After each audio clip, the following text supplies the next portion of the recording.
वंदे गुरुराम्यं वंदे रामसुतं विवेकजलधो वंदे गोविन्दहरिं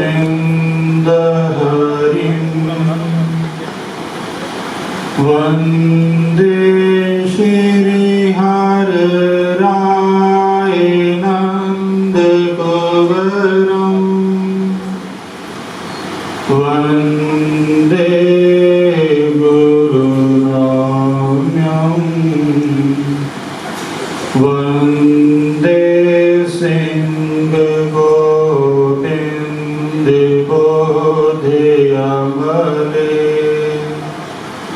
वंदे गुरुग्रन्थ्यं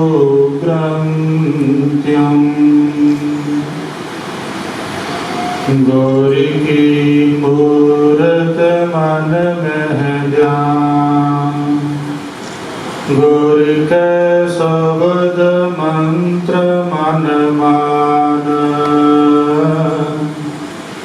गुरु के चरण हृदय तारो गुरु पार ब्रह्म सदा नमस्कारो।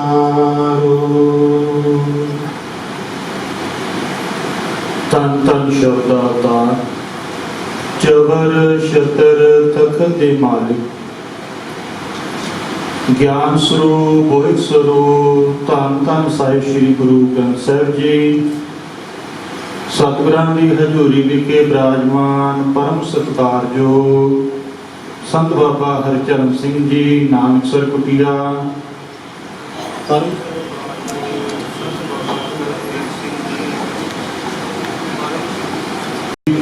परम सत्कारयोग संत मनमोहन सिंह जी मंच ते विराजमान समूह सतपुरुष महापुरुष एवं गुरु रूप गुरु प्यारी साध संगत जी आओ फतेह दी सांझ पाइए।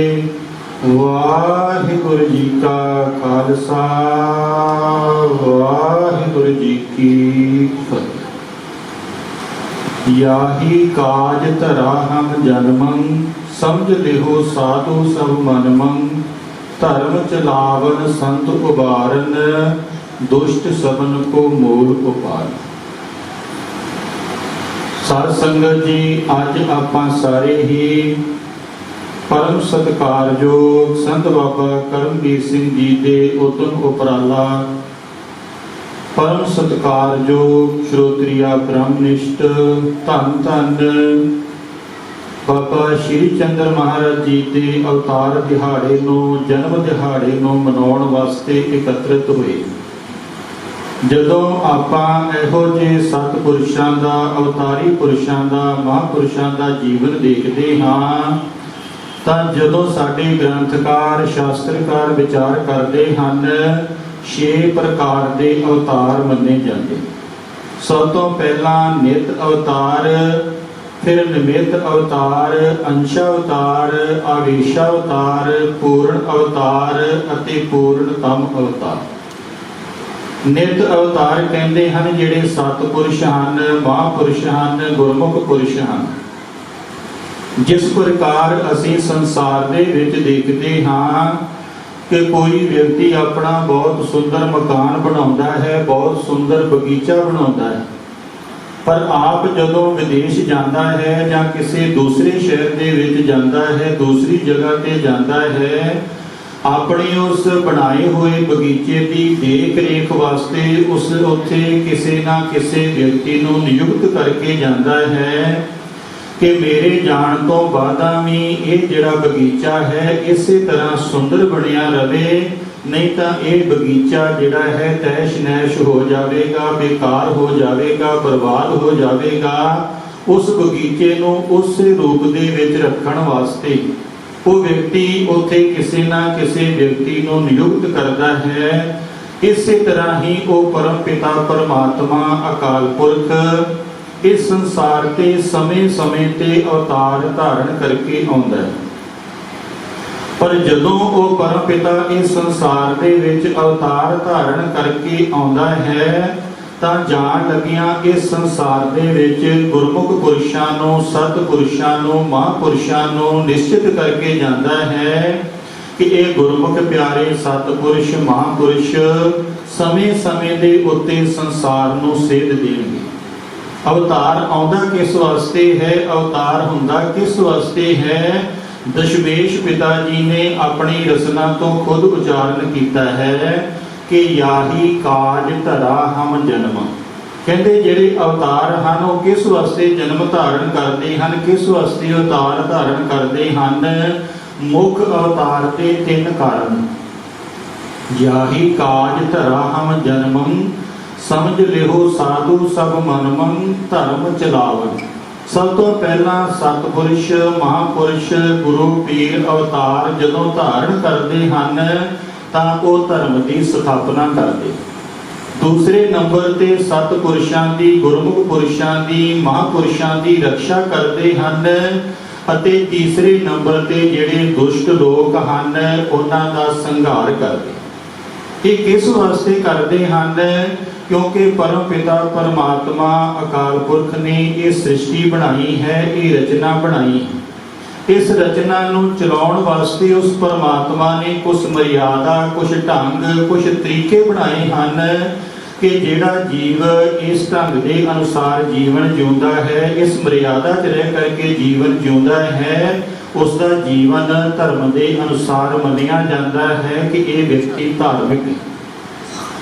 जदों असीं अपने जीवन नूं धर्म के आधार पर चलाउंदे हां ਤਾਂ ਹੀ ਭਾਈ ਇਹ ਜਿਹੜਾ ਸਾਡਾ ਜਿਹੜਾ ਜੀਵਨ ਹੈ ਉਹ ਸਫਲਾ ਹੁੰਦਾ ਹੈ। ਕਿਉਂਕਿ ਅਸੀਂ ਜਗ੍ਹਾ ਜਗ੍ਹਾ ਗੁਰਬਾਣੀ ਦੇ ਵਿੱਚ ਪੜ੍ਹਦੇ ਹਾਂ ਕਿ ਇਹ ਮਨੁੱਖ ਜਨਮ ਬਹੁਤ ਦੁਰਲਭ ਹੈ। ਭਈ ਪ੍ਰਾਪਤ ਮਾਨਵ ਦੇ ਹੁਰੀਆ, ਗੋਬਿੰਦ ਮਿਲਣ ਕੀ ਇਹ ਤੇਰੀ ਬਰੀਆ, ਅਬਰ ਕਾਜ ਤੇਰੇ ਕਿਤੇ ਨਾ ਕਾਮ, ਮਿਲ ਸਾਧ ਸੰਗਤ ਭਜ ਕੇਵਲ ਨਾਮ।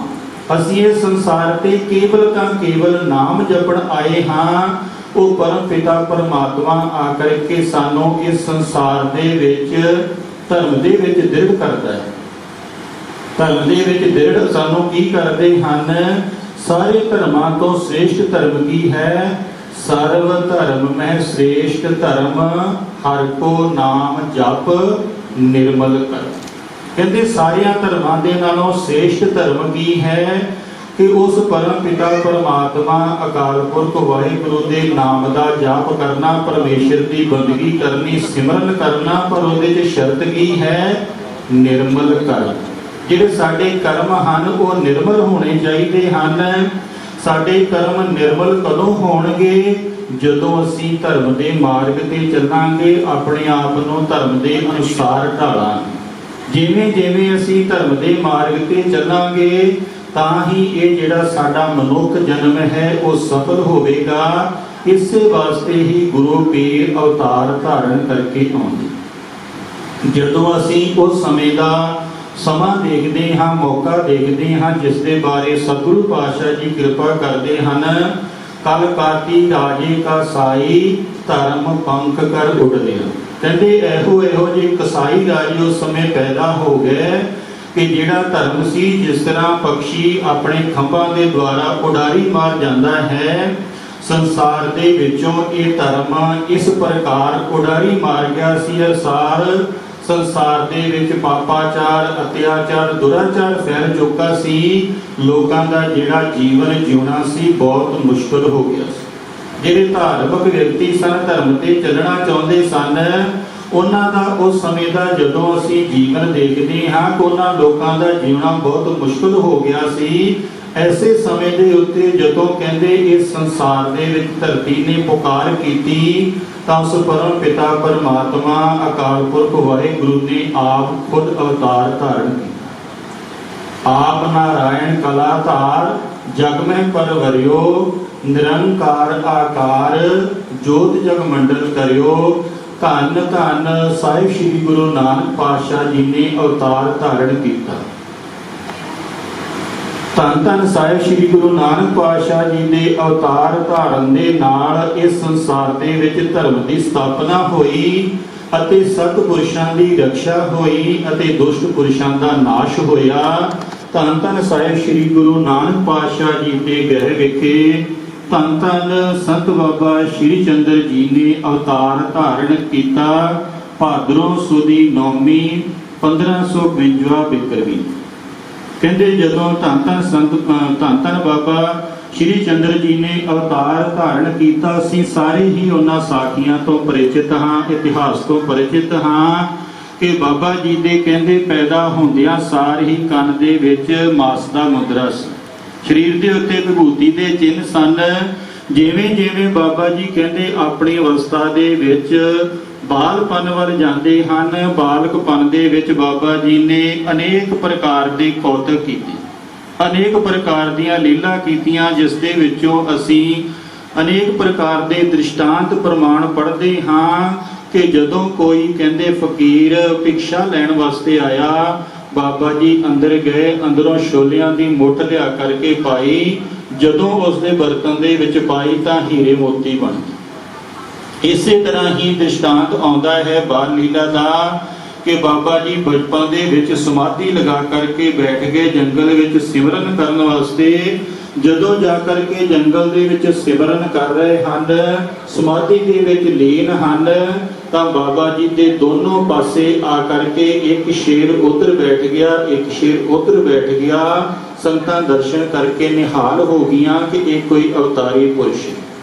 ਇਸ ਪ੍ਰਕਾਰ ਬਾਬਾ ਜੀ ਦੇ ਜੀਵਨ ਦੇ ਇੱਕ ਕੌਤਕ ਨਹੀਂ ਹਨ, ਅਨੇਕਾਂ ਐਸੇ ਕੌਤਕ ਹਨ ਕਿ ਬਾਲ ਅਵਸਥਾ ਦੇ ਵਿੱਚ ਬਾਲ ਚੋਜ ਕਰਦਿਆਂ ਫਿਰ ਜਦੋਂ ਧੰਨ ਧੰਨ ਸਾਹਿਬ ਸ੍ਰੀ ਗੁਰੂ ਨਾਨਕ ਪਾਤਸ਼ਾਹ ਜੀ ਪਹਿਲੀ ਉਦਾਸੀ ਤੇ ਗਏ, ਉਸ ਤੋਂ ਕੁਝ ਸਮੇਂ ਤੋਂ ਬਾਅਦਾਂ ਧੰਨ ਧੰਨ ਬਾਬਾ ਸ਼੍ਰੀ ਚੰਦ ਜੀ ਵੀ ਦੇਸ਼ ਦਾ ਰਟਨ ਕਰਨ ਵਾਸਤੇ ਘਰ ਤੋਂ ਚੱਲ ਗਏ। ਅਨੇਕ ਜਗ੍ਹਾ ਤੇ ਰਟਨ ਕਰਦਿਆਂ ਨੇਪਾਲ, ਭੋਪਾਲ, ਅਨੇਕ ਜਗ੍ਹਾ ਤੇ ਅਰਥਾਤ ਪੂਰੇ ਭਾਰਤ ਵਰਸ਼ ਦਾ ਬਾਬਾ ਜੀ ਨੇ ਰਟਨ ਕੀਤਾ। ਅੱਜ ਵੀ ਜਦੋਂ ਅਸੀਂ ਨੇਪਾਲ ਵਿੱਚ ਜਾਂਦੇ ਹਾਂ, ਉੱਥੇ ਬਾਬਾ ਜੀ ਦੇ ਨਾਮ ਤੇ ਅੱਜ ਵੀ 2500 ਏਕੜ ਜ਼ਮੀਨ ਬਾਬਾ ਜੀ ਦੇ ਨਾਮ ਤੇ ਬੋਲਦੀ ਹੈ। ਕਾਠਮੰਡੂ ਦੇ ਵਿੱਚ ਬਾਬਾ ਜੀ ਦਾ ਉੱਥੇ ਸਥਾਨ ਕਾਇਮ ਹੈ। ਫਿਰ ਕਹਿੰਦੇ ਸਾਰੇ ਦੇਸ਼ ਦਾ ਰਟਨ ਕਰਦਿਆਂ ਬਾਬਾ ਜੀ ਬਾਠ ਸਾਹਿਬ ਆ ਕਰਕੇ ਟਿਕ ਗਏ, ਬਾਠ ਸਾਹਿਬ ਆ ਕਰਕੇ ਨਿਵਾਸ ਕਰਨ ਲੱਗ ਪਏ ਅਤੇ ਬਾਠ ਸਾਹਿਬ ਰਹਿ ਕਰਕੇ ਹੀ ਸੰਗਤਾਂ ਨੂੰ ਨਾਮ ਦੇ ਨਾਲ, ਸੇਵਾ ਦੇ ਨਾਲ, ਸਿਮਰਨ ਦੇ ਨਾਲ ਜੋੜਦੇ ਹਨ।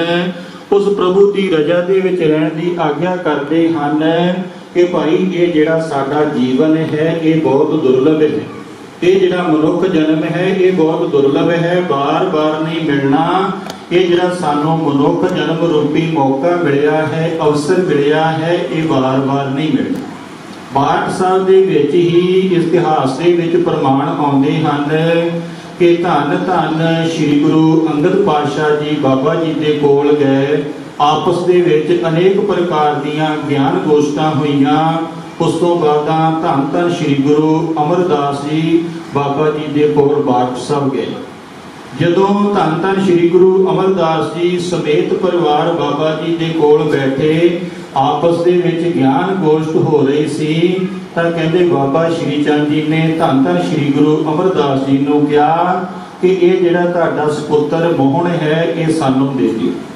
ਕਹਿੰਦੇ ਗੁਰੂ ਅਮਰਦਾਸ ਜੀ ਨੇ ਉਸੇ ਸਮੇਂ ਹੀ 1 ਮਿੰਟ ਨਹੀਂ ਲਗਾਈ, ਕਹਿੰਦੇ ਇਹ ਤੁਹਾਡਾ ਹੀ ਬੱਚਾ ਹੈ। ਬਾਬਾ ਸ਼੍ਰੀ ਚੰਦ ਜੀ ਨੇ ਬਾਬਾ ਮੋਹਣ ਜੀ ਦੇ ਉੱਤੇ ਕਿਰਪਾ ਕੀਤੀ। ਆਪਾਂ ਸਾਰੇ ਹੀ ਜਾਣਦੇ ਹਾਂ ਕਿ ਬਾਬਾ ਮੋਹਣ ਜੀ ਆਪਣੇ ਜੀਵਨ ਦੇ ਵਿੱਚ ਬਹੁਤ ਲੰਮੀ ਸਮਾਧੀ ਲਗਾ ਕਰਕੇ ਬੈਠਦੇ ਸੀ। ਉਹ ਕਿਸ ਦੀ ਬਖਸ਼ ਸੀ? ਧੰਨ ਧੰਨ ਬਾਬਾ ਸ਼੍ਰੀ ਚੰਦਰ ਜੀ ਦੀ। ਫਿਰ ਉਸ ਤੋਂ ਬਾਅਦ ਕਹਿੰਦੇ ਧੰਨ ਧੰਨ ਸ੍ਰੀ ਗੁਰੂ ਰਾਮਦਾਸ ਜੀ ਬਾਠ ਸਾਹਿਬ ਬਾਬਾ ਜੀ ਦੇ ਦਰਸ਼ਨ ਕਰਨ ਵਾਸਤੇ ਗਏ। ਆਪਸ ਦੇ ਵਿੱਚ ਗਿਆਨ ਗੋਸ਼ਟਾਂ ਹੋਈਆਂ। ਅਨੇਕ ਇਹੋ ਜਿਹੇ ਦ੍ਰਿਸ਼ਟਾਂਤ ਪ੍ਰਮਾਣ ਆਉਂਦੇ ਹਨ ਕਿ ਬਾਬਾ ਜੀ ਵੀ ਕਈ ਵਾਰ ਗੁਰੂ ਸਾਹਿਬ ਜੀ ਦੇ ਕੋਲ ਆਉਂਦੇ ਸਨ, ਗੁਰੂ ਸਾਹਿਬ ਜੀ ਬਾਬਾ ਜੀ ਦੇ ਕੋਲ ਜਾਂਦੇ। ਧੰਨ ਧੰਨ ਸਾਹਿਬ ਸ੍ਰੀ ਗੁਰੂ ਅਰਜਨ ਪਾਤਸ਼ਾਹ ਜੀ ਵੀ ਬਾਠ ਸਾਹਿਬ ਬਾਬਾ ਜੀ ਦੇ ਕੋਲ ਗਏ। ਉੱਥੇ ਅਨੇਕ ਪ੍ਰਕਾਰ ਦੀਆਂ ਚਰਚਾ ਹੋਈਆਂ ਅਤੇ ਉੱਥੋਂ ਹੀ ਧੰਨ ਧੰਨ ਸ੍ਰੀ ਗੁਰੂ ਅਰਜਨ ਦੇਵ ਪਾਤਸ਼ਾਹ ਜੀ ਨੇ ਬਾਬਾ ਜੀ ਨੂੰ ਬੇਨਤੀ ਕੀਤੀ ਕਿ ਆਪਾਂ ਧੰਨ ਧੰਨ ਸ੍ਰੀ ਗੁਰੂ ਨਾਨਕ ਪਾਤਸ਼ਾਹ ਜੀ ਤੋਂ ਲੈ ਕਰਕੇ ਸਾਰੇ ਗੁਰੂਆਂ ਦੀ ਜਿਹੜੀ ਬਾਣੀ ਹੈ ਉਸ ਨੂੰ ਇਕੱਤਰਿਤ ਕਰਕੇ ਬਾਣੀ ਦੀ ਰਚਨਾ ਕਰਨੀ ਹੈ। ਕਿਰਪਾ ਕਰਕੇ ਜਿਹੜੀਆਂ ਆਪ ਜੀ ਦੇ ਕੋਲ ਪੋਥੀਆਂ ਹਨ ਉਹ ਬਖਸ਼ਿਸ਼ ਕਰੋ। ਬਾਬਾ ਸ਼੍ਰੀ ਚੰਦਰ ਜੀ ਦੇ ਕੋਲ ਜਿਹੜੀਆਂ ਸਤਿਗੁਰੂ ਪਾਤਸ਼ਾਹ ਜੀ ਦੀਆਂ ਬਾਣੀ ਦੀਆਂ ਪੋਥੀਆਂ ਸਨ ਉਹ ਲਿਆਂਦੀਆਂ ਬਾਬਾ ਜੀ ਨੇ ਦਿੱਤੀਆਂ, ਅਤੇ ਬਾਬਾ ਜੀ ਨੇ ਦੱਸਿਆ ਕਿ ਸਾਡੀਆਂ ਕੁਝ ਪੋਥੀਆਂ ਬਾਬਾ ਮੋਹਨ ਜੀ ਦੇ ਕੋਲ। ਤੇ ਧੰਨ ਧੰਨ ਸ਼੍ਰੀ ਗੁਰੂ ਅਰਜਨ ਪਾਤਸ਼ਾਹ ਜੀ ਨੇ ਗੋਇੰਦਵਾਲ ਸਾਹਿਬ ਤੋਂ ਜਿਸ ਪ੍ਰਸੰਗ ਨੂੰ, ਸਾਖੀ ਨੂੰ, ਇਤਿਹਾਸ ਨੂੰ ਆਪਾਂ ਸਾਰੇ ਜਾਣਦੇ ਹਾਂ ਕਿ ਪਹਿਲਾਂ ਗੁਰੂ ਅਰਜਨ ਪਾਤਸ਼ਾਹ ਜੀ ਨੇ ਗੁਰਸਿੱਖਾਂ ਨੂੰ ਭੇਜਿਆ ਉੱਥੋਂ ਪੋਥੀਆਂ ਲੈਣ ਵਾਸਤੇ, ਫਿਰ ਨਹੀਂ ਪ੍ਰਾਪਤ ਹੋਈਆਂ, ਫਿਰ ਖੁਦ ਆਪ ਉੱਥੇ ਗਏ ਅਤੇ ਬਾਬਾ ਮੋਹਨ ਜੀ ਦੇ ਕੋਲੋਂ ਪੋਥੀਆਂ ਲਿਆ ਕਰਕੇ ਧੰਨ ਧੰਨ ਸ਼੍ਰੀ ਗੁਰੂ ਗ੍ਰੰਥ ਸਾਹਿਬ ਜੀ ਦੇ ਰੂਪ ਦੇ ਵਿੱਚ ਸਾਡੇ ਉੱਤੇ ਬਹੁਤ ਵੱਡੀ ਕਿਰਪਾ ਕੀਤੀ ਹੈ, ਬਖਸ਼ਿਸ਼ ਕੀਤੀ ਹੈ। ਇਸੇ ਤਰ੍ਹਾਂ ਹੀ ਛੇਵੇਂ ਪਾਤਸ਼ਾਹ ਧੰਨ ਧੰਨ ਸ਼੍ਰੀ ਗੁਰੂ ਹਰਗੋਬਿੰਦ ਪਾਤਸ਼ਾਹ ਜੀ ਸਮੇਤ ਪਰਿਵਾਰ ਬਾਠ ਸਾਹਿਬ ਗਏ। ਜਦੋਂ ਬਾਬਾ ਜੀ ਦੇ ਨਾਲ ਗਿਆਨ ਗੋਸ਼ਟ ਚੱਲ ਰਹੀ ਸੀ ਤਾਂ ਕਹਿੰਦੇ ਬਾਬਾ ਜੀ ਨੇ ਸ਼੍ਰੀ ਗੁਰੂ ਹਰਗੋਬਿੰਦ ਪਾਤਸ਼ਾਹ ਜੀ ਨੂੰ ਕਿਹਾ ਕਿ ਇੱਕ ਪੁੱਤਰ ਸਾਨੂੰ ਦੇ ਦਿਓ। ਬਾਬਾ ਜੀ ਸਤਿਗੁਰੂ ਪਾਤਸ਼ਾਹ ਜੀ ਕਹਿਣ ਲੱਗੇ ਕਿ ਬਾਬਾ ਜੀ ਜਿਹੜਾ ਪੁੱਤਰ ਤੁਹਾਨੂੰ ਚਾਹੀਦਾ ਹੈ ਉਹੀ ਤੁਸੀਂ ਲੈ ਲਓ, ਸਾਰੇ ਪੁੱਤਰ ਤੁਹਾਡੇ ਹਨ। ਕਹਿੰਦੇ ਬਾਬਾ ਸ਼੍ਰੀ ਚੰਦ ਜੀ ਨੇ ਬਾਬਾ ਗੁਰਦਿੱਤਾ ਜੀ ਤੇ ਹੱਥ ਰੱਖਿਆ ਕਿ ਸਾਨੂੰ ਇਹ ਪੁੱਤਰ ਦੇ ਦਿਓ। ਗੁਰੂ ਹਰਗੋਬਿੰਦ ਪਾਤਸ਼ਾਹ ਜੀ ਨੇ ਆਪਣਾ ਸੁਪੁੱਤਰ ਬਾਬਾ ਸ਼੍ਰੀ ਚੰਦ ਜੀ ਨੂੰ ਸੌਂਪ ਦਿੱਤਾ ਅਤੇ ਬਾਬਾ ਸ਼੍ਰੀ ਚੰਦ ਜੀ ਨੇ ਉਹਨਾਂ ਦੇ ਉੱਤੇ ਮਿਹਰ ਕੀਤੀ, ਰਹਿਮਤ ਕੀਤੀ, ਜਿਸ ਪ੍ਰਸੰਗ ਨੂੰ ਅਸੀਂ ਸਾਰੇ ਹੀ ਜਾਣਦੇ। ਇਸ ਪ੍ਰਕਾਰ ਬਾਬਾ ਸ਼੍ਰੀ ਚੰਦ ਜੀ ਆਪਣੇ ਜੀਵਨ ਦੇ ਵਿੱਚ ਪੂਰੇ ਦੇਸ਼ ਦਾ ਰਟਨ ਕਰਦਿਆਂ ਹੋਇਆਂ ਜਿਹੜੇ ਉਸ ਸਮੇਂ ਦੇ ਰਾਜੇ ਸਨ, ਹਾਕਮ ਸਨ, ਉਹਨਾਂ ਨੂੰ ਅਧਰਮ ਦੇ ਮਾਰਗ ਤੋਂ ਹਟਾ ਕਰਕੇ ਧਰਮ ਦੇ ਮਾਰਗ ਤੇ ਚਲਾਉਂਦੇ ਸਨ। ਜਿਹੜੇ ਸਤ ਗ੍ਰਸਤੀ ਉਹਨਾਂ ਦੀ ਸੰਗਤ ਦੇ ਵਿੱਚ ਆਉਂਦੇ ਸਨ ਉਹਨਾਂ ਨੂੰ ਨਾਮ ਦੇ ਨਾਲ, ਬਾਣੀ ਦੇ ਨਾਲ, ਸੇਵਾ ਸਿਮਰਨ ਦੇ ਨਾਲ ਜੋੜਦੇ ਸਨ। ਕਹਿੰਦੇ ਇੱਥੇ ਹੀ ਬਾਠ ਸਾਹਿਬ ਦੇ ਵਿੱਚ ਜਦੋਂ ਬਾਬਾ ਸ਼੍ਰੀ ਚੰਦ ਜੀ ਆ ਕਰਕੇ ਟਿਕੇ ਤਾਂ ਸਭ ਤੋਂ ਪਹਿਲਾਂ ਜਪਜੀ ਸਾਹਿਬ ਦੀ ਵਿਆਖਿਆ ਬਾਬਾ ਸ਼੍ਰੀ ਚੰਦ ਜੀ ਨੇ ਉੱਥੇ ਕੀਤੀ ਸੀ। ਬਾਬਾ ਸ਼੍ਰੀ ਚੰਦ ਜੀ ਨੇ ਸਭ ਤੋਂ ਪਹਿਲਾਂ ਉੱਥੇ ਜਪਜੀ ਸਾਹਿਬ ਦੀ ਸੰਗਤਾਂ ਨੂੰ ਵਿਆਖਿਆ ਕਰਕੇ ਸ਼ਰਵਣ ਕਰਵਾਈ ਕਿ ਭਾਈ ਆਪਾਂ ਸਾਰੇ ਬਾਣੀ ਦੇ ਨਾਲ ਜੁੜੀਏ, ਨਾਮ ਦੇ ਨਾਲ ਜੁੜੀਏ, ਗੁਰੂ ਦੇ ਨਾਲ ਜੁੜੀਏ। ਜਦੋਂ ਅਸੀਂ ਬਾਬਾ ਸ਼੍ਰੀ ਚੰਦ ਜੀ ਦੇ ਜੀਵਨ ਵੱਲ ਦੇਖਦੇ ਹਾਂ ਕਿ ਉਹਨਾਂ ਨੇ ਆਪਣੇ ਸਾਰੇ ਜੀਵਨ ਦੇ ਵਿੱਚ ਗੁਰੂ ਘਰ ਦਾ ਪ੍ਰਚਾਰ ਕੀਤਾ ਹੈ, ਗੁਰਮਤਿ ਦਾ ਪ੍ਰਚਾਰ ਕੀਤਾ ਹੈ। ਜੋ ਵੀ ਸੰਗਤਾਂ ਆਈਆਂ ਉਹਨਾਂ ਨੂੰ ਧੰਨ ਧੰਨ ਸ਼੍ਰੀ ਗੁਰੂ ਨਾਨਕ ਪਾਤਸ਼ਾਹ ਜੀ ਦੀ ਬਾਣੀ ਦੇ ਨਾਲ ਜੋੜਿਆ। ਕਹਿੰਦੇ ਬਾਬਾ ਜੀ ਨੇ ਉੱਥੇ ਜਦੋਂ ਜਪਜੀ ਸਾਹਿਬ ਦੀ ਵਿਆਖਿਆ ਆਰੰਭ ਕੀਤੀ, ਆਓ ਆਪਾਂ ਦ੍ਰਿਸ਼ਟਾਂਤ ਮਾਤਰ ਮੂਲ ਮੰਤਰ ਦੀ ਵਿਆਖਿਆ ਤੇ ਵਿਚਾਰ ਕਰੀਏ। ਸਭ ਤੋਂ ਪਹਿਲੇ ਦਿਨ ਧੰਨ ਧੰਨ ਬਾਬਾ ਸ਼੍ਰੀ ਚੰਦ ਜੀ ਨੇ ਮੂਲ ਮੰਤਰ ਦੀ ਵਿਆਖਿਆ ਆਰੰਭ ਕੀਤੀ, ਇੱਕ ਓੰਕਾਰ। ਕਹਿੰਦੇ ਉਹ ਪਰਮ ਪਿਤਾ ਪਰਮਾਤਮਾ ਅਕਾਲ ਪੁਰਖ ਵਾਹਿਗੁਰੂ ਇੱਕ ਹੈ, ਉਸ ਦੇ ਵਿੱਚ ਕਿਸੇ ਪ੍ਰਕਾਰ ਦਾ ਦੂਸਰਾਪਨ ਨਹੀਂ। ਪਰ ਇੱਥੇ ਕੁਝ ਲੋਕ ਸ਼ੰਕਾ ਕਰਦੇ ਹਨ ਕਿ ਇੱਕ ਦੇ ਵਿੱਚ ਵੀ ਭੇਦ ਹੋ ਸਕਦੇ ਹਨ, ਇੱਕ ਦੇ ਵਿੱਚ ਵੀ ਅਨੇਕ ਪ੍ਰਕਾਰ ਦੀਆਂ ਸ਼ੰਕਾ ਹੋ ਸਕਦੀਆਂ ਹਨ। ਬਾਬਾ ਜੀ ਨੇ ਉੱਥੇ ਸ਼ਰਵਣ ਕਰਵਾਇਆ ਏਕਮ ਮੇਵਾ ਦੁਤੀਯਕਮ। ਉਹ ਜਿਹੜਾ ਪਰਮ ਪਿਤਾ ਪਰਮਾਤਮਾ ਹੈ ਉਹ ਕੇਵਲ ਤਾਂ ਕੇਵਲ ਇੱਕ ਹੈ, ਉਸ ਦੇ ਵਿੱਚ ਕਿਸੇ ਪ੍ਰਕਾਰ ਦਾ ਕੋਈ ਦਵੈਤ ਨਹੀਂ। ਉਹ ਇੱਕ ਕਿਸ ਪ੍ਰਕਾਰ ਹੈ? ਸਜਾਤੀਆ ਵਿਜਾਤੀਆ ਸਵਾਗਤ ਭੇਦ ਤੋਂ ਰਹਿਤ ਹੈ। ਸਜਾਤੀ ਭੇਦ ਕਹਿੰਦੇ ਹਨ ਜਿਸ ਤਰ੍ਹਾਂ ਜਾਤੀ ਦੇ ਵਿੱਚ ਜਾਤੀ ਦਾ ਭੇਦ ਹੋਣਾ। ਇੱਕ ਗਊ ਜਾਤੀ ਹੈ, ਗਊ ਦੇ ਵਿੱਚ ਆਪਸ ਦੇ ਵਿੱਚ ਫਰਕ ਹੈ, ਇੱਕ ਸਫੇਦ ਰੰਗ ਦੀ ਹੈ, ਇੱਕ ਲਾਲ ਰੰਗ ਦੀ ਹੈ, ਇੱਕ ਕਾਲੇ ਰੰਗ ਦੀ ਹੈ, ਇੱਕ ਡੱਬ ਕੜਵੀ ਹੈ, ਅਰਥਾਤ ਸਜਾਤੀਆ ਭੇਦ। ਆਪਣੀ ਜਾਤੀ ਦੇ ਵਿੱਚ ਹੀ ਭੇਦ ਹੋਣਾ। ਦੂਸਰਾ ਭੇਦ ਹੈ ਵਿਜਾਤੀ ਭੇਦ, ਗਊ ਦਾ ਤੇ ਘੋੜੇ ਦਾ ਆਪਸ ਦੇ ਵਿੱਚ ਫਰਕ ਹੋਣਾ। ਤੀਸਰਾ ਹੈ ਸਵਾਗਤ ਭੇਦ। ਨੇ ਸਤਿਗੁਰੂ ਪਾਤਸ਼ਾਹ ਜੀ ਦਾ ਧੰਨ ਧੰਨ ਬਾਬਾ ਸ਼੍ਰੀ ਚੰਦ ਜੀ ਦਾ ਸਤਿਕਾਰ ਕੀਤਾ, ਸਨਮਾਨ ਕੀਤਾ। ਆਪਸ ਦੇ ਵਿੱਚ ਬੈਠੇ ਗਿਆਨ ਗੋਸ਼ਟੀ ਚੱਲ ਰਹੀ ਸੀ। ਉਹਨੇ ਚਿਰਾਂ ਨੂੰ ਮਹਿਲਾਂ ਦੇ ਵਿੱਚੋਂ ਖਬਰ ਆ ਗਈ ਕਿ ਬਾਦਸ਼ਾਹ ਦਾ ਜਿਹੜਾ ਪੁੱਤਰ ਹੈ ਉਹ ਮ੍ਰਿਤੂ ਨੂੰ ਪ੍ਰਾਪਤ ਹੋ ਗਿਆ। ਕਹਿੰਦੇ ਬਾਦਸ਼ਾਹ ਦੌੜਿਆ ਦੌੜਿਆ ਆਪਣੇ ਮਹਿਲਾਂ ਦੇ ਵਿੱਚ ਗਿਆ, ਜਾ ਕਰਕੇ ਦੇਖਿਆ ਕਿ ਮੇਰਾ ਜਿਹੜਾ ਪੁੱਤਰ ਹੈ ਉਹ ਮ੍ਰਿਤੂ ਨੂੰ ਪ੍ਰਾਪਤ ਹੋ ਗਿਆ। ਉਸੇ ਸਮੇਂ ਉਸ ਨੂੰ ਯਾਦ ਆਇਆ ਕਿ ਇਸ ਸਮੇਂ ਇਸ ਧਰਤੀ ਦੇ ਉੱਤੇ ਫਕੀਰਾਂ ਦੇ ਬਾਦਸ਼ਾਹ ਧੰਨ ਧੰਨ ਬਾਬਾ ਸ਼੍ਰੀ ਚੰਦ ਜੀ ਸਾਡੇ ਖੁਦ ਮਹਿਲਾਂ ਦੇ ਵਿੱਚ ਆਏ ਹੋਏ। ਕਹਿੰਦੇ ਉਸ ਬੱਚੇ ਨੂੰ ਲਿਆ ਕਰਕੇ ਬਾਬਾ ਜੀ ਦੇ ਸਾਹਮਣੇ ਰੱਖਿਆ ਬਾਬਾ ਜੀ ਨੇ ਆਪਣੇ ਕਮੰਡਲ ਦੇ ਵਿੱਚੋਂ ਜਲ ਕੱਢਿਆ, ਛਿੱਟਾ ਮਾਰਿਆ ਤਾਂ ਉਹ ਬੱਚਾ ਨੰਬਰ 9 ਉੱਠ ਕਰਕੇ ਬੈਠ ਗਿਆ। ਬਾਬਾ ਜੀ ਕਹਿੰਦੇ ਉਸੇ ਵੇਲੇ ਉੱਥੋਂ ਅਲੋਪ ਹੋ ਗਏ, ਆਪਣੇ ਸਥਾਨ ਦੇ ਉੱਤੇ ਆ ਕਰਕੇ ਬਿਰਾਜਮਾਨ। ਇਸੇ ਤਰ੍ਹਾਂ ਹੀ ਜਦੋਂ ਅਸੀਂ ਬਾਬਾ ਜੀ ਦੇ ਅਨੇਕ ਪ੍ਰਕਾਰ ਦੇ ਜੀਵਨ ਦੇ ਕੌਤਕ ਦੇਖਦੇ ਹਾਂ ਤੇ ਕਹਿੰਦੇ ਬਾਬਾ ਜੀ ਬਾਦਸ਼ਾਹ ਸਾਹਿਬ ਬਿਰਾਜਮਾਨ ਸਨ, ਸਤਸੰਗ ਚੱਲ ਰਿਹਾ ਸੀ। ਸਤਸੰਗ ਚੱਲਦੇ ਦੇ ਵਿੱਚ ਬਾਬਾ ਜੀ ਸੰਗਤਾਂ ਨੂੰ ਨਾਮ ਦੇ ਬਾਰੇ ਮਹਿਮਾ ਸ਼ਰਵਣ ਕਰਵਾ ਰਹੇ ਸਨ ਕਿ ਭਾਈ ਇਸ ਸੰਸਾਰ ਦੇ ਵਿੱਚ ਸਾਰ ਰੂਪ ਕੇਵਲ ਤਾਂ ਕੇਵਲ ਨਾਮ ਹੈ, ਬਾਣੀ ਹੈ, ਸਿਮਰਨ ਹੈ। ਅਸੀਂ ਸੰਸਾਰ ਦੇ ਜੰਜਾਲਾਂ ਨੂੰ ਛੱਡ ਕਰਕੇ ਨਾਮ ਦੇ ਨਾਲ ਜੁੜੀਏ, ਸੇਵਾ ਸਿਮਰਨ ਦੇ ਨਾਲ ਜੁੜੀਏ, ਬਾਣੀ ਦੇ ਨਾਲ ਜੁੜੀਏ। ਉਹਨੇ ਚਿਰਾਂ ਨੂੰ ਕਹਿੰਦੇ ਉੱਥੇ ਇੱਕ ਕਬੂਤਰ ਆ ਕਰਕੇ ਡਿੱਗਿਆ। ਕਬੂਤਰ ਤੜਫੜਿਆ ਸੀ।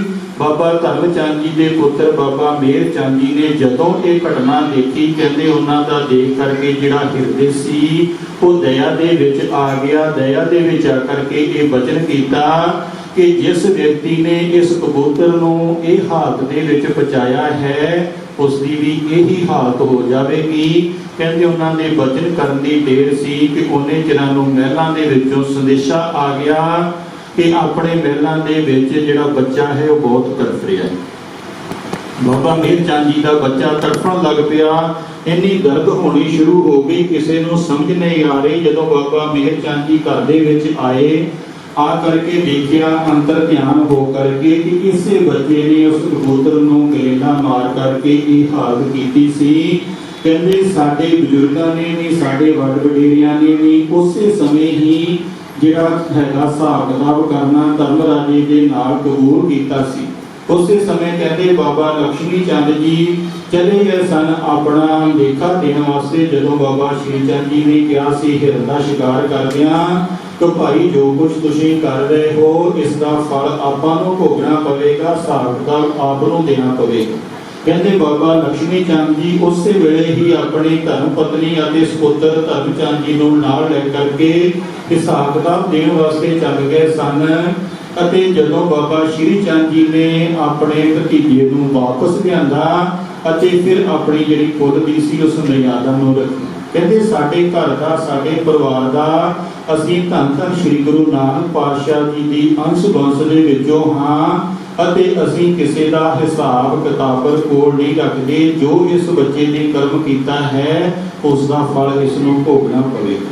ਤੁਸੀਂ ਇਸ ਤਰ੍ਹਾਂ ਕਰੋ, ਇਸ ਬੱਚੇ ਨੂੰ ਬਾਬਾ ਜੀ ਦੇ ਕੋਲ ਲੈ ਜਾਓ। ਕਹਿੰਦੇ ਪਰਿਵਾਰ ਦੇ ਮੈਂਬਰਾਂ ਨੇ ਉਸੇ ਸਮੇਂ ਉਸ ਬੱਚੇ ਨੂੰ ਉਠਾਇਆ, ਬਾਬਾ ਸ਼੍ਰੀ ਚੰਦ ਜੀ ਦੇ ਚਰਨਾਂ ਦੇ ਵਿੱਚ ਲੈ ਗਏ। ਕਹਿੰਦੇ ਬਾਬਾ ਸ਼੍ਰੀ ਚੰਦ ਜੀ ਦੇ ਚਰਨਾਂ ਦੇ ਵਿੱਚ ਜਾ ਕਰਕੇ ਉਸ ਬੱਚੇ ਦੇ ਪ੍ਰਾਣ ਤਿਆਗ ਦਿੱਤੇ। ਉਸੇ ਵੇਲੇ ਬਾਬਾ ਸ਼੍ਰੀ ਚੰਦ ਜੀ ਨੇ ਕਹਿੰਦੇ ਉਹਨਾਂ ਦੀ ਧਰਮ ਪਤਨੀ ਮੇਹਰ ਚੰਦ ਜੀ ਦੀ ਧਰਮ ਪਤਨੀ ਨੂੰ ਫਲ ਦਿੱਤਾ ਅਤੇ ਕਿਹਾ ਜੋ ਮਾਲਕ ਦੀ ਰਜ਼ਾ ਹੈ ਉਸ ਦੇ ਵਿੱਚ ਰਹਿਣਾ ਹੀ ਸਹੀ ਹੈ।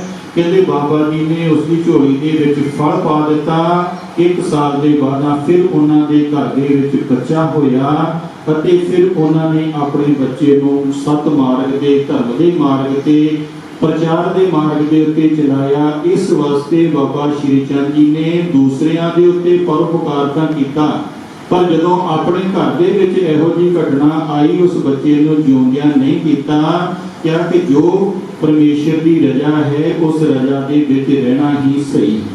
ਇਸ ਤਰ੍ਹਾਂ ਬਾਬਾ ਜੀ ਨੇ ਜਗ੍ਹਾ ਜਗ੍ਹਾ ਜਾ ਕਰਕੇ ਕਾਦਰਾਬਾਦ ਦੇ ਵਿੱਚ ਜਦੋਂ ਬਾਬਾ ਜੀ ਗਏ ਉਸ ਸਮੇਂ ਕਹਿੰਦੇ ਉੱਥੇ ਮੰਦਰਾਂ ਦੇ ਵਿੱਚ ਕੋਈ ਟੱਲੀਆਂ ਨਹੀਂ ਵਜਾ ਸਕਦਾ ਸੀ, ਕੋਈ ਸੰਤ ਨਹੀਂ ਵਜਾ ਸਕਦਾ ਸੀ, ਕੋਈ ਪਾਠ ਪੂਜਾ ਨਹੀਂ ਕਰ ਸਕਦਾ ਸੀ। ਜਦੋਂ ਬਾਬਾ ਜੀ ਉੱਥੇ ਗਏ ਤਾਂ ਬਾਬਾ ਜੀ ਦੇ ਅਨੇਕ ਉੱਥੇ ਸ਼ਰਧਾਲੂ ਬਣ ਗਏ। ਇੱਕ ਸ਼ਰਧਾਲੂ ਇਹੋ ਜਿਹਾ ਬਣਿਆ ਕਿ ਹਰ ਸਮੇਂ ਉਹ ਪ੍ਰਮਾਤਮਾ ਦੇ ਗੁਣ ਗਾਉਂਦਾ ਰਹਿੰਦਾ ਹੈ, ਪ੍ਰਮਾਤਮਾ ਦੀ ਬੰਦਗੀ ਕਰਦਾ ਰਹਿੰਦਾ ਹੈ, ਸਿਮਰਨ ਕਰਦਾ ਰਹਿੰਦਾ ਹੈ। ਜਦੋਂ ਕਹਿੰਦੇ ਮੌਲਵੀਆਂ ਨੂੰ ਪਤਾ ਲੱਗਾ ਉਸ ਦਾ ਪਿੱਛਾ ਕਰਦੇ ਉਸ ਦੇ ਪਿੱਛੇ ਆ ਗਏ ਕਿ ਇਸ ਨੂੰ ਆਪਾਂ ਮਾਰ ਦੇਣਾ ਹੈ। ਕਹਿੰਦੇ ਉਹ ਬਾਬਾ ਸ਼੍ਰੀ ਚੰਦ ਜੀ ਦੇ ਚਰਨਾਂ ਦੇ ਵਿੱਚ ਆ ਕਰਕੇ ਬੈਠ ਗਿਆ ਕਿ ਬਾਬਾ ਜੀ ਮੇਰੇ ਪਿੱਛੇ ਇਹ ਲੋਕ ਲੱਗੇ। ਕਹਿੰਦੇ ਜਦੋਂ ਬਾਬਾ ਜੀ ਦੇ ਚਰਨਾਂ ਦੇ ਵਿੱਚ ਆ ਕਰਕੇ ਬੈਠ ਗਿਆ, ਜਿਹੜੇ ਵਿਅਕਤੀ ਪਿੱਛਾ ਕਰਦੇ ਉੱਥੇ ਆਏ ਸਨ, ਜਦੋਂ ਉਸ ਵਿਅਕਤੀ ਨੂੰ ਮਾਰਨ ਲੱਗੇ, ਜਿੱਥੇ ਜਿਸ ਦੀ ਬਾਂਹ ਸੀ ਉੱਥੇ ਬਾਂਹ ਰਹਿ ਗਈ, ਜਿੱਥੇ ਜਿਸ ਦਾ ਹੱਥ ਸੀ ਉੱਥੇ ਹੱਥ ਰਹਿ ਗਿਆ, ਜਿਹਦਾ ਮੂੰਹ ਖੁੱਲਾ ਸੀ ਖੁੱਲੇ ਦਾ ਰਹਿ ਗਿਆ। ਸਾਰੇ ਇੱਕ ਤਰ੍ਹਾਂ ਪੱਥਰ ਦੀ ਤਰ੍ਹਾਂ ਬਣ ਗਏ। ਕੁਝ ਵਿਅਕਤੀ ਪਿੱਛੇ ਆ ਰਹੇ ਸਨ। ਜਦੋਂ ਉਹਨਾਂ ਨੇ ਇਹ ਘਟਨਾ ਦੇਖੀ ਤਾਂ ਬਾਬਾ ਕਮਲਿਆ ਜੀ ਨੇ ਕਿਹਾ, ਬਾਬਾ ਜੀ ਇਹ ਵੀ ਨਾਲ ਇਹਨਾਂ ਦੇ ਨਾਲ ਆ ਰਹੇ ਹਨ। ਕਹਿੰਦੇ ਬਾਬਾ ਜੀ ਨੇ ਕਿਹਾ ਉਹਨਾਂ ਨੂੰ ਆਉਣ ਦਿਓ। ਜਦੋਂ ਵਿਅਕਤੀ ਦੂਸਰੇ ਆਏ, ਉਹਨਾਂ ਨੂੰ ਪੁੱਛਿਆ ਭਾਈ ਕੀ ਕਾਰਨ ਹੈ, ਤਾਂ ਉਹਨਾਂ ਨੂੰ ਸਾਰੀ ਗੱਲ ਦਾ ਪਤਾ ਲੱਗਾ ਕਿ ਇਹ ਸਾਡੇ ਜਿਹੜੇ ਵਿਅਕਤੀ ਸਨ ਇਹ ਇਸ ਸ਼ਰਧਾਲੂ ਦੇ ਪਿੱਛੇ ਆਏ ਸਨ, ਜਿਸ ਕਾਰਨ ਕਰਕੇ ਇਹ ਪੱਥਰ ਹੋ ਗਏ ਹਨ। ਕਹਿੰਦੇ ਉਹਨਾਂ ਨੇ ਮਾਫੀ ਮੰਗੀ, ਨੱਕ ਰਗੜੇ। ਬਾਬਾ ਜੀ ਨੇ ਕਿਰਪਾ ਕੀਤੀ। ਕਹਿੰਦੇ ਭਾਈ ਕੋਈ ਵੀ ਜੀਵ ਪਰਮਾਤਮਾ ਦੀ ਬੰਦਗੀ ਕਰਦਾ ਹੈ, ਸਿਮਰਨ ਕਰਦਾ ਹੈ, ਨਾਮ ਜਪਦਾ ਹੈ, ਅਰਾਧਨਾ ਕਰਦਾ ਹੈ, ਰਸਤੇ ਅਲੱਗ ਹੋ ਸਕਦੇ ਹਨ, ਪਰ ਉਹ ਪਰਮ ਪਿਤਾ ਪਰਮਾਤਮਾ ਅਕਾਲ ਪੁਰਖ ਵਾਹਿਗੁਰੂ ਇੱਕ ਹੈ। ਸਾਰਿਆਂ ਦੀ ਦੌੜ ਉਸੇ ਵੱਲ ਹੈ। ਜਦੋਂ ਅਸੀਂ ਕਿਸੇ ਪਰਮਾਤਮਾ ਦੀ ਬੰਦਗੀ ਕਰਨ ਵਾਲੇ ਦੇ ਪਿੱਛੇ, ਜਦੋਂ ਅਸੀਂ ਕਿਸੇ ਪਰਮਾਤਮਾ ਦੇ ਪਿਆਰੇ ਨੂੰ, ਕਿਸੇ ਗੁਰਮੁਖ ਨੂੰ ਤੰਗ ਕਰਾਂਗੇ, ਪਰੇਸ਼ਾਨ ਕਰਾਂਗੇ, ਤਾਂ ਸੁਭਾਵਿਕ ਹੈ ਸਾਨੂੰ ਵੀ ਔਕੜਾਂ ਆਉਣਗੀਆਂ, ਦਿੱਕਤਾਂ ਆਉਣਗੀਆਂ, ਪਰੇਸ਼ਾਨੀਆਂ ਆਉਣਗੀਆਂ, ਮੁਸ਼ਕਲਾਂ ਆਉਣਗੀਆਂ। ਇਸ ਕਰਕੇ ਕੋਈ ਵੀ ਪਰਮਾਤਮਾ ਦੀ ਬੰਦਗੀ ਕਰਦਾ ਹੈ, ਨਾਮ ਜਪਦਾ ਹੈ, ਸਿਮਰਨ ਕਰਦਾ ਹੈ, ਕਦੀ ਉਸ ਦੇ ਜੀਵਨ ਦੇ ਵਿੱਚ ਬਾਧਾ ਨਹੀਂ ਬਣਨਾ ਚਾਹੀਦਾ। ਕਹਿੰਦੇ ਉਹਨਾਂ ਸਾਰਿਆਂ ਨੇ ਉੱਥੇ ਕਬੂਲ ਕੀਤਾ ਕਿ ਅੱਜ ਤੋਂ ਬਾਅਦ ਅਸੀਂ ਕਿਸੇ ਵੀ ਹਿੰਦੂ ਨੂੰ ਨਾਮ ਜਪਣ ਤੋਂ, ਬਾਣੀ ਪੜ੍ਹਨ ਤੋਂ, ਪੂਜਾ ਕਰਨ ਤੋਂ, ਸੇਵਾ ਕਰਨ ਤੋਂ ਨਹੀਂ ਡਕਾਂਗੇ। ਉਸੇ ਦਿਨ ਤੋਂ ਕਹਿੰਦੇ ਮੰਦਰਾਂ ਦੇ ਵਿੱਚ ਘੜਿਆਲ ਖੜਕਣੇ ਸ਼ੁਰੂ ਹੋ ਗਏ, ਪੂਜਾ ਹੋਣੀ ਸ਼ੁਰੂ ਹੋ ਗਈ, ਉਸ ਪਰਮਾਤਮਾ ਦੀ ਅਰਾਧਨਾ ਬੰਦਗੀ ਹੋਣੀ ਸ਼ੁਰੂ ਹੋ ਗਈ। ਇਸ ਪ੍ਰਕਾਰ ਬਾਬਾ ਜੀ ਦੇ ਜੀਵਨ ਦੇ ਇੱਕ ਕੌਤਕ ਨਹੀਂ, ਬਾਬਾ ਜੀ ਜਿੱਥੇ ਵੀ ਗਏ ਸਨ ਉੱਥੇ ਹੀ ਬਾਬਾ ਜੀ ਨੇ ਸੰਗਤਾਂ ਨੂੰ ਨਾਮ ਦੇ ਨਾਲ, ਬਾਣੀ ਦੇ ਨਾਲ ਜੋੜਿਆ ਹੈ ਅਤੇ ਸੰਗਤਾਂ ਨੂੰ ਜਗ੍ਹਾ ਜਗ੍ਹਾ ਇਹ ਜਿਹੜੇ ਸੰਸਾਰ ਦੇ ਵਿਕਾਰ ਹਨ ਉਹਨਾਂ ਵਿਕਾਰਾਂ ਤੋਂ ਬਚਣ ਵਾਸਤੇ ਸਾਵਧਾਨ ਕੀਤਾ ਹੈ ਕਿ ਭਾਈ ਜਿਹੜੇ ਸੰਸਾਰ ਦੇ ਵਿਕਾਰ ਹਨ ਇਹਨਾਂ ਵਿਕਾਰਾਂ ਤੋਂ ਅਸੀਂ ਬਚੀਏ ਅਤੇ ਨਾਮ ਦੇ ਨਾਲ ਜੁੜੀਏ। ਜਿਵੇਂ ਜਿਵੇਂ ਅਸੀਂ ਸੰਸਾਰ ਦੇ ਵਿਸ਼ੇ ਵਿਕਾਰਾਂ ਤੋਂ ਬਚਾਂਗੇ ਤਾਂ ਹੀ ਸਾਡਾ ਇਸ ਸੰਸਾਰ ਦੇ ਉਤੋਂ ਪਾਰ ਉਤਾਰਾ ਹੋਵੇਗਾ। ਜਗ੍ਹਾ ਜਗ੍ਹਾ ਬਾਬਾ ਜੀ ਨੇ ਸਿੱਧਾਂ ਦੇ ਨਾਲ ਗੋਸ਼ਟਾਂ ਕੀਤੀਆਂ, ਗੁਰਮੁਖ ਪਿਆਰਿਆਂ ਦੇ ਨਾਲ ਵਿਚਾਰਾਂ ਕੀਤੀਆਂ, ਪਰ ਜਦੋਂ ਅਸੀਂ ਬਾਬਾ ਜੀ ਦੀਆਂ ਵਿਚਾਰਾਂ ਪੜ੍ਹਦੇ ਹਾਂ ਸਾਰਿਆਂ ਦੇ ਵਿੱਚੋਂ ਸਾਰ ਅੰਸ਼ ਇਹੀ ਮਿਲਦਾ ਹੈ ਕਿ ਇਸ ਸੰਸਾਰ ਦਾ ਸਾਰ ਰੂਪ ਕੀ ਹੈ, ਨਾਮ ਹੈ। ਜਦੋਂ ਅਸੀਂ ਨਾਮ ਦੇ ਨਾਲ ਜੁੜਾਂਗੇ, ਸੇਵਾ ਦੇ ਨਾਲ ਜੁੜਾਂਗੇ, ਪਰ ਸੇਵਾ ਦੇ ਨਾਲ, ਨਾਮ ਦੇ ਨਾਲ ਕਦੋਂ ਅਸੀਂ ਜੁੜਾਂਗੇ, ਕਦੋਂ ਸਾਡੇ ਅੰਦਰ ਨਾਮ ਵਸੇਗਾ, ਜਦੋਂ ਸਾਡੇ ਅੰਦਰੋਂ ਹਉਮੈ ਖਤਮ ਹੋਵੇਗੀ। ਕਿਉਂਕਿ ਸਤਿਗੁਰੂ ਪਾਤਸ਼ਾਹ ਜੀ ਦਾ ਹੁਕਮ ਹੈ, ਆਗਿਆ ਹੈ, ਫਰਮਾਨ ਹੈ, ਹਉਮੈ ਨਾਵੇ ਨਾਲ ਵਿਰੋਧ ਹੈ, ਦੋਏ ਨਾ ਵਸੇ ਇਕ ਠਾਈ। ਇੱਕ ਠਾਈ ਕਹਿੰਦੇ ਇੱਕ ਜਗ੍ਹਾ ਦੇ ਉੱਤੇ ਇਹ ਦੋ ਚੀਜ਼ਾਂ ਨਹੀਂ ਰਹਿ ਸਕਦੀਆਂ। ਜਿੱਥੇ ਹਉਮੈ ਹੈ ਉੱਥੇ ਨਾਮ ਨਹੀਂ ਰਹਿ ਸਕਦਾ, ਅਤੇ ਜਿੱਥੇ ਨਾਮ ਹੈ ਉੱਥੇ ਹਉਮੈ ਨਹੀਂ ਰਹਿ ਸਕਦੀ। ਅਸੀਂ ਆਪਣੇ ਅੰਦਰ ਝਾਤੀ ਮਾਰ ਕੇ ਵਿਚਾਰ ਕਰਕੇ ਦੇਖਣਾ ਹੈ ਕਿ ਸਾਡੇ ਅੰਦਰ ਹਉਮੈ ਹੈ ਜਾਂ ਨਾਮ ਹੈ। ਕਹਿੰਦੇ ਬਾਬਾ ਜੀ ਨੇ ਜਗ੍ਹਾ ਜਗ੍ਹਾ ਇਸ ਹੰਕਾਰ ਨੂੰ ਤਿਆਗਣ ਵਾਸਤੇ ਪ੍ਰੇਰਨਾ ਕੀਤੀ ਹੈ। ਬਾਬਾ ਜੀ ਦੀਆਂ ਗਿਆਨ ਗੋਸ਼ਟਾਂ ਦੇ ਵਿੱਚੋਂ ਜਗ੍ਹਾ ਜਗ੍ਹਾ ਸਾਨੂੰ ਇਹ ਪ੍ਰਮਾਣ ਮਿਲਦੇ ਹਨ ਕਿ ਬਾਬਾ ਜੀ ਨੇ ਸੰਗਤਾਂ ਨੂੰ ਪ੍ਰੇਰਿਤ ਕੀਤਾ ਕਿ ਭਾਈ ਆਪਣੇ ਅੰਦਰੋਂ ਅਸੀਂ ਇਸ ਹਉਮੈ ਨੂੰ, ਹੰਕਾਰ ਨੂੰ, ਅਭਿਮਾਨ ਨੂੰ ਮਾਰਨਾ ਹੈ। ਜਿੰਨਾ ਚਿਰ ਤੱਕ ਅਸੀਂ ਆਪਣੇ ਅੰਦਰੋਂ ਹਉਮੈ ਨਹੀਂ ਛੱਡਾਂਗੇ, ਹੰਕਾਰ ਨਹੀਂ ਛੱਡਾਂਗੇ, ਉਹਨਾਂ ਚਿਰ ਤੱਕ ਸਾਡੇ ਅੰਦਰ ਨਾਮ ਨਹੀਂ ਵਸੇਗਾ। ਹੁਣ ਜਦੋਂ ਅਸੀਂ ਹਉਮੈ ਦੇ ਉੱਤੇ ਵਿਚਾਰ ਕਰਦੇ ਹਾਂ, ਬਾਬਾ ਜੀ ਦੀਆਂ ਗਿਆਨ ਗੋਸ਼ਟਾਂ ਪੜ੍ਹਦੇ ਹਾਂ, ਪਤਾ ਲੱਗਦਾ ਹੈ ਬਾਬਾ ਜੀ ਨੇ ਗੁਰਮੁਖ ਪਿਆਰਿਆਂ ਨੂੰ ਜਗ੍ਹਾ ਜਗ੍ਹਾ ਉਪਦੇਸ਼ ਦਿੱਤਾ ਹੈ ਕਿ ਭਾਈ ਜਿਹੜਾ ਤੁਸੀਂ ਹੰਕਾਰ ਕਰਦੇ ਹੋ, ਹਉਮੈ ਕਰਦੇ ਹੋ, ਕਿਸ ਚੀਜ਼ ਨੂੰ ਲੈ ਕਰਕੇ ਕਰਦੇ ਹੋ। ਕੋਈ ਵਿਅਕਤੀ ਧਨ ਦੀ ਹਉਮੈ ਕਰਦਾ ਹੈ, ਕੋਈ ਪਦ ਦੀ ਹਉਮੈ ਕਰਦਾ ਹੈ, ਕੋਈ ਪ੍ਰਤਿਸ਼ਠਾ ਦੀ ਹਉਮੈ ਕਰਦਾ ਹੈ, ਕੋਈ ਪਰਿਵਾਰ ਨੂੰ ਲੈ ਕਰਕੇ ਹਉਮੈ ਕਰਦਾ ਹੈ, ਕੋਈ ਆਪਣੀ ਜਾਇਦਾਦ ਨੂੰ ਲੈ ਕਰਕੇ ਹਉਮੈ ਕਰਦਾ। ਇਹ ਜਿੰਨੇ ਵੀ ਸਾਡੇ ਹਉਮੈ ਕਰਨ ਦੇ ਸਾਧਨ ਹਨ ਇਹ ਸਾਰੇ ਦੇ ਸਾਰੇ ਸਾਡੇ ਨਾਲੋਂ ਅਲੱਗ ਹਨ। ਜਿਸ ਦਿਨ ਅਸੀਂ ਇਸ ਸੰਸਾਰ ਦੇ ਵਿੱਚੋਂ ਅੱਖਾਂ ਮੀਟ ਲਈਆਂ, ਇਹ ਸਾਰੀਆਂ ਦੀਆਂ ਸਾਰੀਆਂ ਵਸਤੂਆਂ ਸਾਡੀਆਂ ਨਹੀਂ, ਸਾਡੇ ਨਾਲੋਂ ਅਲੱਗ ਹੈ। ਜਦੋਂ ਅਸੀਂ ਆਪਣੇ ਆਪੇ ਦੇ ਬਾਰੇ ਵਿਚਾਰ ਕਰਾਂਗੇ ਕਿ ਮੈਂ ਕੌਣ ਹਾਂ, ਕਿੱਥੋਂ ਆਇਆ ਹਾਂ, ਕਿਸ ਵਾਸਤੇ ਆਇਆ ਹਾਂ, ਕਿੱਥੇ ਜਾਣਾ। ਜਦੋਂ ਅਸੀਂ ਇਹ ਸਰੀਰ ਧਾਰਨ ਨਹੀਂ ਕੀਤਾ ਸੀ ਉਦੋਂ ਅਸੀਂ ਕਿੱਥੇ ਸੀ, ਜਦੋਂ ਅਸੀਂ ਇਸ ਸਰੀਰ ਨੂੰ ਤਿਆਗਣਾ ਹੈ ਉਦੋਂ ਅਸੀਂ ਕਿੱਥੇ ਜਾਣਾ ਹੈ, ਇਹ ਤਾਂ ਕੁਝ ਸਮੇਂ ਵਾਸਤੇ ਸਾਨੂੰ ਇਹ ਸਰੀਰ ਮਿਲਿਆ ਹੈ। ਜਿਸ ਤਰ੍ਹਾਂ ਅਸੀਂ ਕੁਝ ਸਮੇਂ ਵਾਸਤੇ ਕਿਸੇ ਜਗ੍ਹਾ ਤੇ ਜਾਂਦੇ ਹਾਂ, ਕਿਸੇ ਸਰਾਂ ਦੇ ਵਿੱਚ ਠਹਿਰਦੇ ਹਾਂ, ਉੱਥੇ ਅਸੀਂ ਯਾਤਰੀ ਰੂਪ ਦੇ ਵਿੱਚ ਜਾਂਦੇ ਹਾਂ ਅਤੇ ਯਾਤਰੀ ਰੂਪ ਦੇ ਵਿੱਚ ਨਿਵਾਸ ਕਰਕੇ ਅੱਗੇ ਚਲੇ ਜਾਂਦੇ। ਇਸੇ ਤਰ੍ਹਾਂ ਇਹ ਜਿਹੜਾ ਸੰਸਾਰ ਹੈ, ਇਹ ਸੰਸਾਰ ਵੀ ਇੱਕ ਸਰਾਂ ਦੀ ਤਰ੍ਹਾਂ ਹੈ।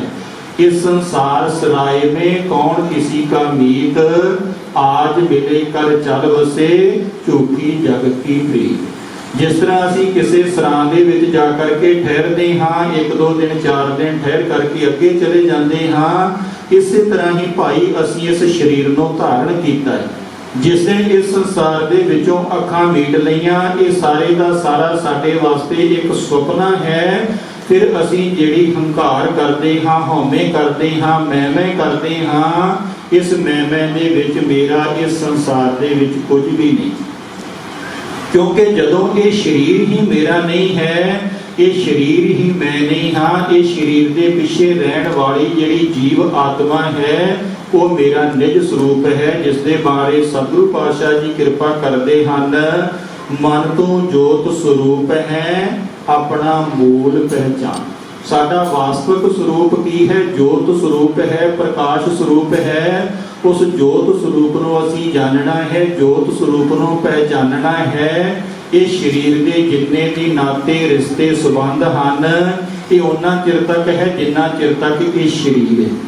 जदों असी इस शरीर को त्याग देना है, सब तो पहला जिहड़े साडे सगे संबंधी नाते रिश्तेदार साडे खास हैं, उन्होंने ही कहना है कि फटाफट इस व्यक्ति को जा करके अगर भेटा करो कि सानू परेशान ना कर लगो। इस वास्ते भाई ये जिहड़ा शरीर है, इस संसार के संबंध उन्ना चिर तक हैं जिन्ना चिर तक साडा ये शरीर है। जिस तरह सानू एक गड्डी मिली है, एक मकान मिलिया है, असी गड्डी दे विच अपनी यात्रा करते हैं, अपने कामकार करते हैं, मकान दे विच रह करके अपना कारज करते हाँ। इसी तरह ही ये शरीर भी एक सानू साधन मिलिया है। इस साधन दे विच रहिंदियां रहिंदियां, इस शरीर दे विच रहिंदियां रहिंदियां जिहड़ा साडा मेन लक्ष्य है, जिस लक्ष्य को लेकर के असी इस संसार ते आए सी, जो असी माता दे गर्भ दे विच उस परमात्मा दे नाल वादा कीता सी कि संसार दे विच जा करके केवल ना केवल परमात्मा दा नाम जपांगे। जदों कहंदे माया दी छाया पई तां असी संसार दे विच उलझ करके रह गए। कहंदे बाबा जी ने इस प्रकार दे नाल जगह जगह ज्ञान गोष्ठां दे द्वारा संसार के जीवां नूं उपदेश दिता कि भाई इस संसार दे विच असी आए किस वास्ते हाँ, उस परम पिता परमात्मा नूं प्राप्त करन वास्ते, उस परमात्मा की प्राप्ति वास्ते। इस वास्ते भाई असी सारे ही जिन्ने भी इत्थे आए हाँ, धन धन बाबा श्री चंद जी का प्रकाश दिहाड़ा मनाउण वास्ते, जन्म दिहाड़ा मनाउण वास्ते आए हाँ। साडा ये प्रकाश दिहाड़ा मनाउणा तां ही सफला है कि जो बाबा श्री चंद जी ने अपने जीवन दे विच पूरने पाए हैं।